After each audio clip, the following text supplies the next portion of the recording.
वो दुख आपके लिए वरदान हो जाएगा, क्योंकि कुछ दिनों में ये ज्ञान समझ में आ जाएगा और आपके कांटे से निकलेंगे डेली। अगर सच्ची साधना, सच्ची आत्मा से भक्ति की और नियम ठीक रखे तो आप रोजाना सुखी होगे, ये सत्कर मान लेना। लेकिन हम इस ज्ञान को ठीक से ना समझकर समर्पण नहीं कर पाते भगवान में। हम मन में कोई ना कोई दोष रखते हैं, इस कारण से हम लेट हो जाते हैं। पुण्यात्माओं, पूरे विश्व में आपको इतना तो ज्ञान हो गया कि एक ही प्रभु है जो हमारे संकट को दूर कर सकता है। वही हमारा पाप नाशक है, पूर्ण मोक्षदायक है।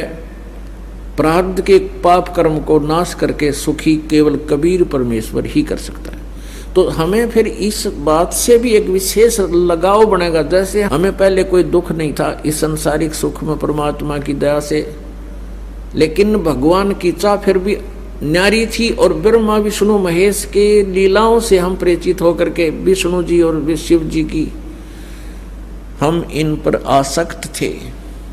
अब हम अपने भगवान कबीर जी की लीलाओं से हम परिचित होंगे तो इनमें भी हमारा एक विशेष प्रेम बन जाएगा।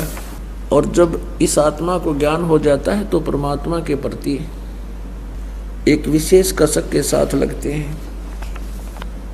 परमात्मा से करबद्ध प्रार्थना बार बार हमने करते रहना चाहिए, सिमरण करना चाहिए, भक्ति करे खूब डट के, और जितना दान बने वो दान भी करे।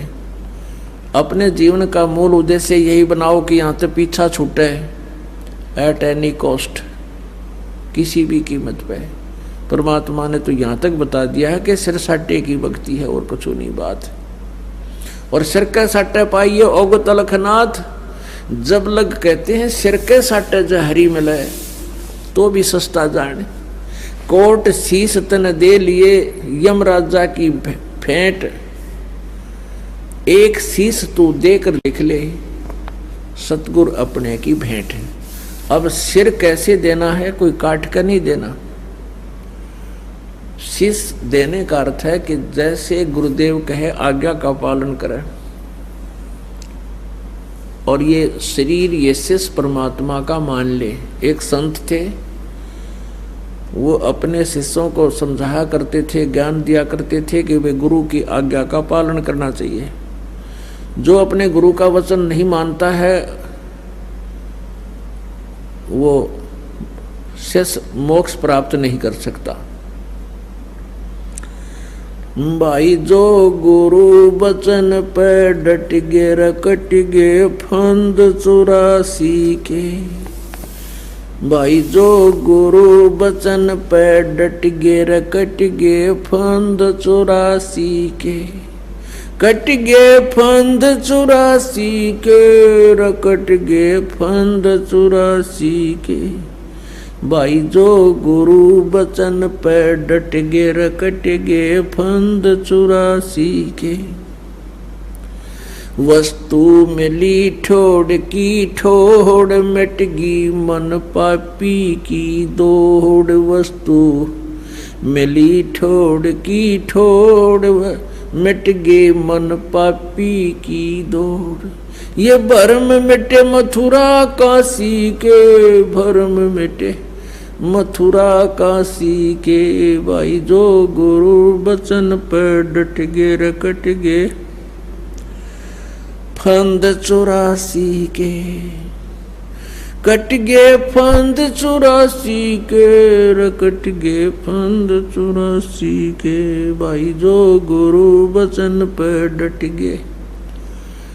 अब वो गुरुजी अपने शिष्यों को ये दृढ़ किया करता था कि गुरु की आज्ञा का पालन अवश्यमेव करना चाहिए।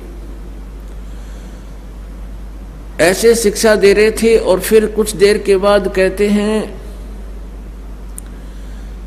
कि भी सभी 5-7 जितने शिष्य थे आश्रम में कहने लगे, भाई इधर आओ बच्चों, आकांत जी, कि मेरे सिर में 5-5 जूते लगाओ।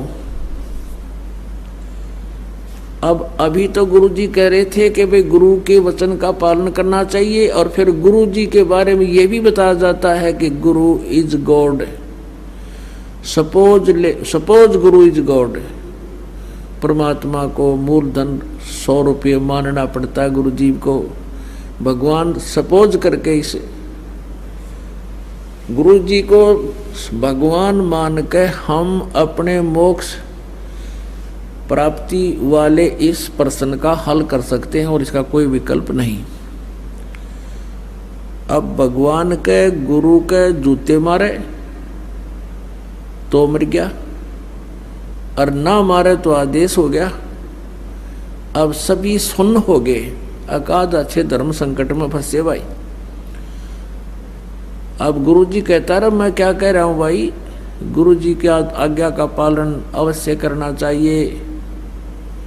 नहीं उठा कोई भी, एक खड़ा हुआ, अपना जूता निकाला, गुरुजी के चरणों में बैठ गया, जो चारपाई पर आसन पर विराजमान थे।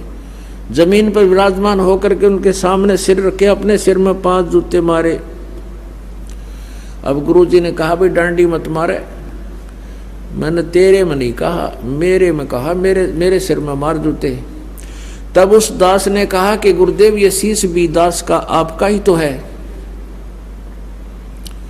ये शीश आपका ही तो है, आपके शीश में जूते लगा रहा हूं। तो पुण्यात्माओं ये देखना चाहते थे कि इसमें विवेक कितना है, इनमें ये कितने समर्पित हैं, ऐसे शीश देना है।